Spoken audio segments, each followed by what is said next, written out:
Chapter 4 1 There was a moment's silence, a silence of dismay and bewilderment. Then the judge's small, clear voice took up the thread once more. We will now proceed to the next stage of our enquiry. First, however, I will just add my own credentials to the list. He took a letter from his pocket and tossed it on the table. This purports to be from an old friend of mine, Lady Constance Culmington. I have not seen her for some years. She went to the East. It is exactly the kind of vague, incoherent letter she would write, urging me to join her here, and referring to her host and hostess in the vaguest of terms. The same technique, you will observe. I only mention it because it agrees with the other evidence, from all of which emerges one interesting point. Whoever it was who enticed us here, that person knows, or has taken the trouble to find out a good deal about us all.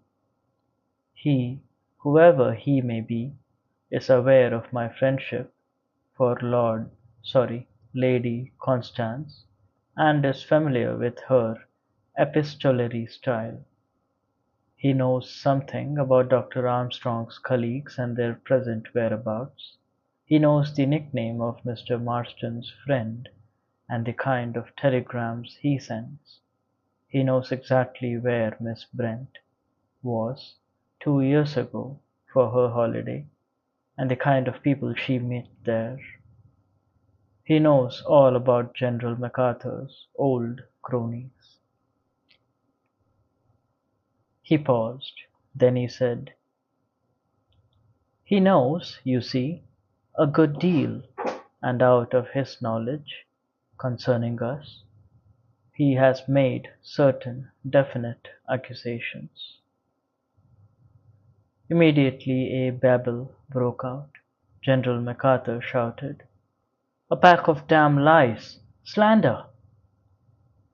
Vera cried out, "It's Inquisitors!" Her breath came fast. "Wicked!" Roger said hoarsely, "A lie, a wicked lie. We never did, neither of us." Anthony Marston growled, "Don't know what the damn fool was getting at." The upraised hand of Mr. Justice Wargrave calmed the tumult. He said, picking his words with care, "I wish to say this. Our unknown friend accuses me of the murder of one Edward Seaton. I remember Seaton perfectly well. He came up before me for trial in June of the year 1930. He was charged with the murder of an elderly woman. He was very ably defended and made a good impression on the jury in the witness box. Nonetheless, on the evidence, he was certainly guilty. I summed up accordingly, and the jury brought in a verdict of guilty. In passing sentence of death, I concurred with the verdict. An appeal was lodged on the grounds of misdirection. The appeal was rejected, and the man was duly executed. I wish to say before you all that my conscience is perfectly clear on the matter.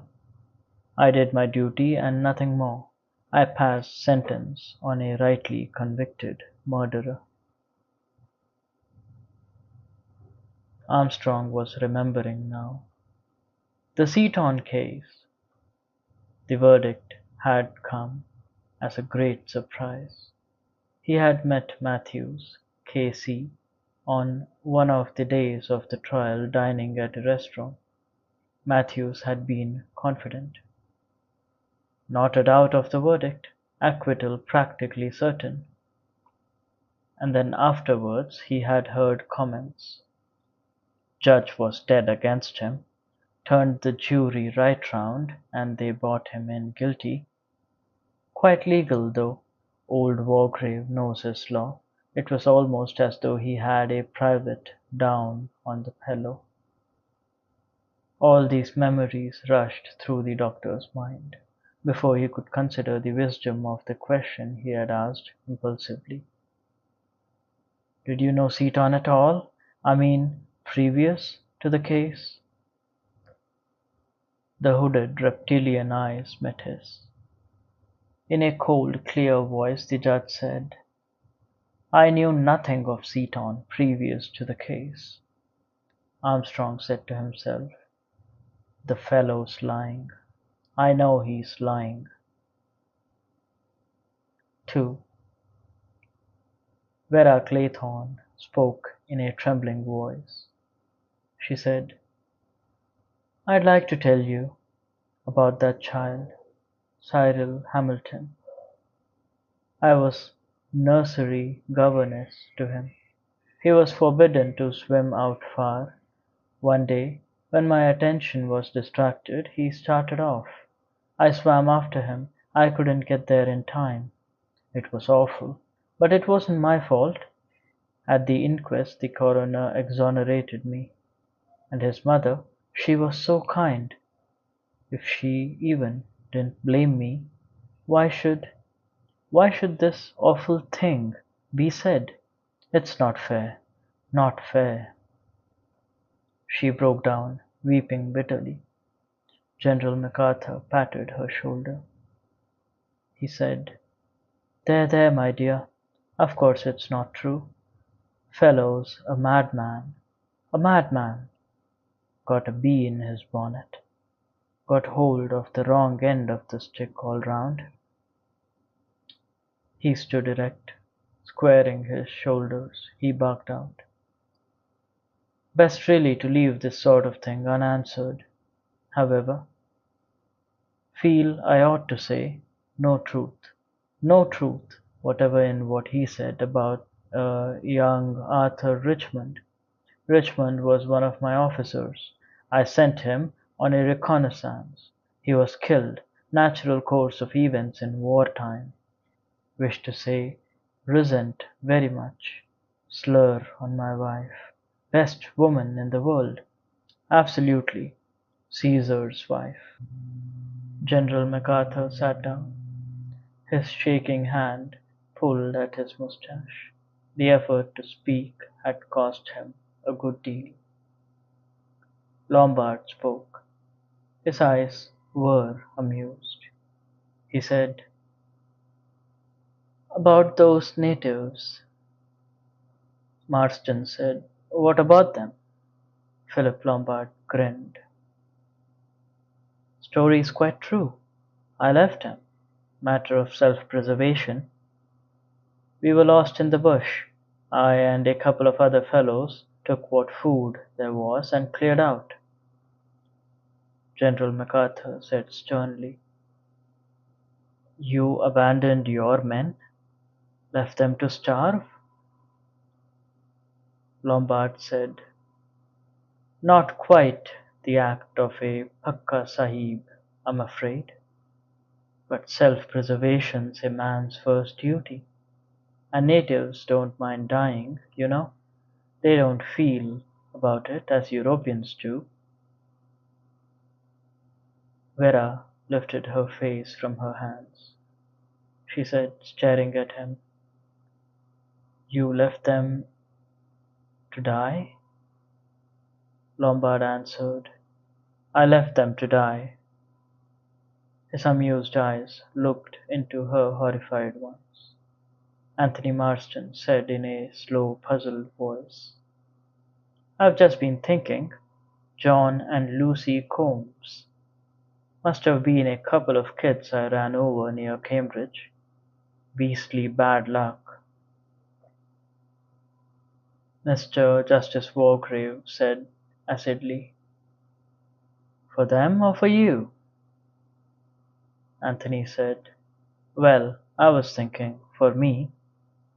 But of course you're right, sir. It was damned bad luck on them. Of course it was a pure accident. They rushed out of some cottage or other. I had my license suspended for a year. Beastly nuisance. Dr. Armstrong said warmly. This speeding's all wrong. All wrong. Young men like you are a danger to the community. Anthony shrugged his shoulders. He said, Speeds come to stay. English roads are hopeless, of course. Can't get up a decent pace on them. He looked round vaguely for his glass, picked it up off a table, and went over to the side table and helped himself to another whisky and soda.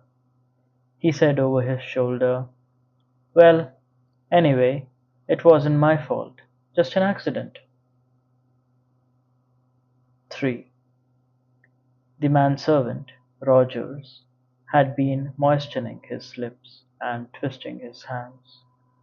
He said now in a low, deferential voice, If I might just say a word, sir. Lombard said, Go ahead, Rogers. Rogers cleared his throat and passed his tongue once more over his dry lips. There was a mention, sir, of me and Mrs. Rogers, and of Miss Brady. There isn't a word of truth in it, sir. My wife and I were with Miss Brady till she died. She was always in poor health, sir, always from the time we came to her. There was a storm, sir, that night, the night she was taken bad. The telephone was out of order. We couldn't get to the doctor to her. I went for him, sir, on foot, but he got there too late. We had done everything possible for her, sir. Devoted to her, we were. Anyone will tell you the same. There was never a word said against us. Not a word. Lombard looked thoughtfully at the man's twitching face, his dry lips and fright in his eyes. He remembered the crash of falling coffee tray. He thought, but didn't say. Oh yeah? Bloor spoke in his hearty, bullying, official manner. He said, Came into a little something at her death, though, eh? Rogers drew himself up. He said stiffly, Miss Brady left us a legacy in recognition of her faithful services. And why not? I'd like to know. Lombard said, What about yourself, Mr. Bloor? What about me? Your name was included in the list. Bloor went purple. Landor, you mean? That was the bank robbery, London and Commercial. Mr. Justice Wargrave stirred. He said, I remember. It didn't come before me, but I remember the case. Landor was convicted on your evidence. You were the police officer in charge of the case?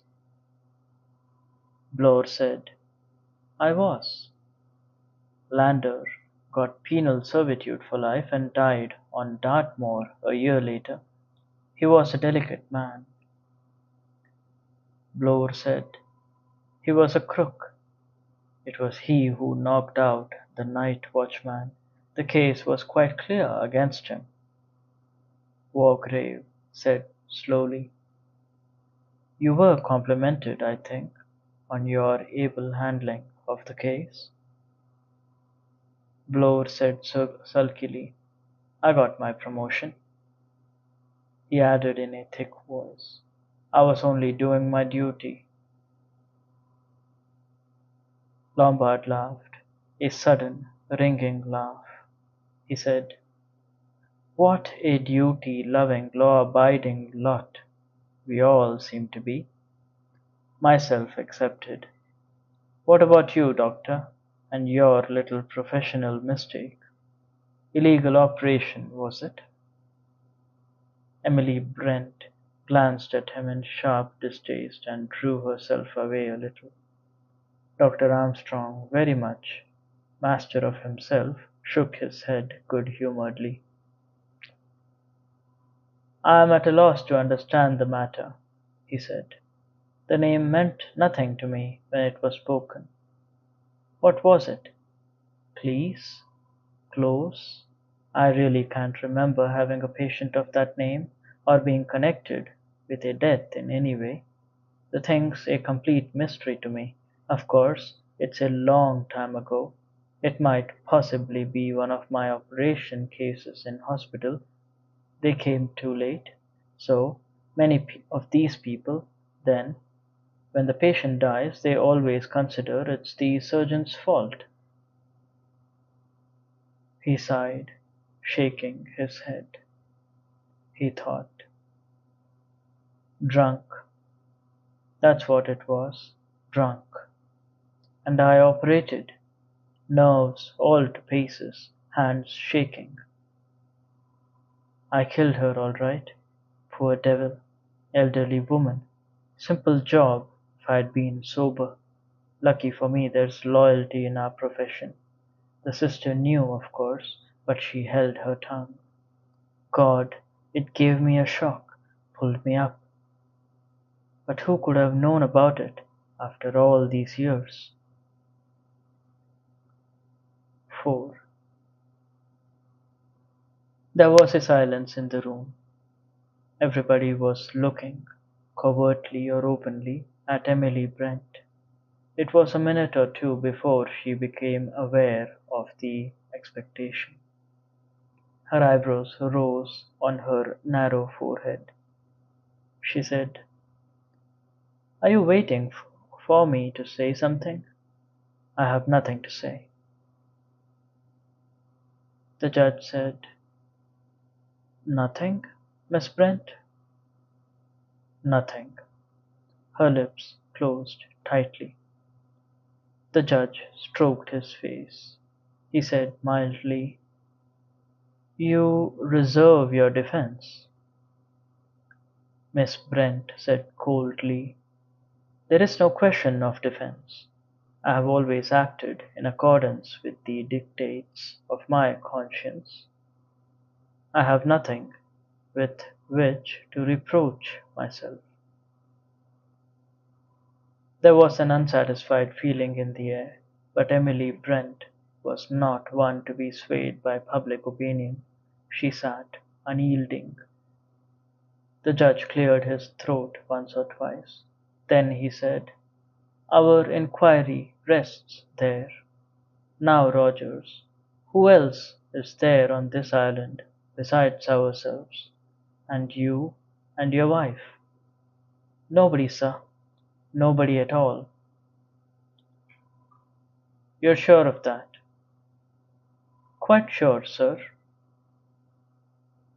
Wargrave said, "I am not yet clear as to the purpose of our unknown host in getting us to assemble here, but in my opinion this person, whoever he may be, is not sane in the accepted sense of the word. He may be dangerous. In my opinion, it would be well for us to leave this place as soon as possible. I suggest that we leave tonight." Rogers said, "I beg your pardon, sir, but there's no boat on the island." "No boat at all?" "No, sir." "How do you communicate with the mainland?" "Fred Narracott. He comes over every morning, sir. He brings the bread and the milk and the post, and takes the orders." Mr. Justice Wargrave said, "Then, in my opinion, it would be well if we all left tomorrow morning as soon as Narracott's boat arrives." There was a chorus of agreement, with only one dissentient voice. It was Anthony Marston who disagreed with the majority. "A bit unsporting, what?" he said. "Ought to ferret out the mystery before we go. Whole thing's like a detective story. Positively thrilling." The judge said acidly, At my time of life I have no desire for thrills, as you call them, Antony said with a grin. The legal life's narrowing. I'm all for crime. Here's to it.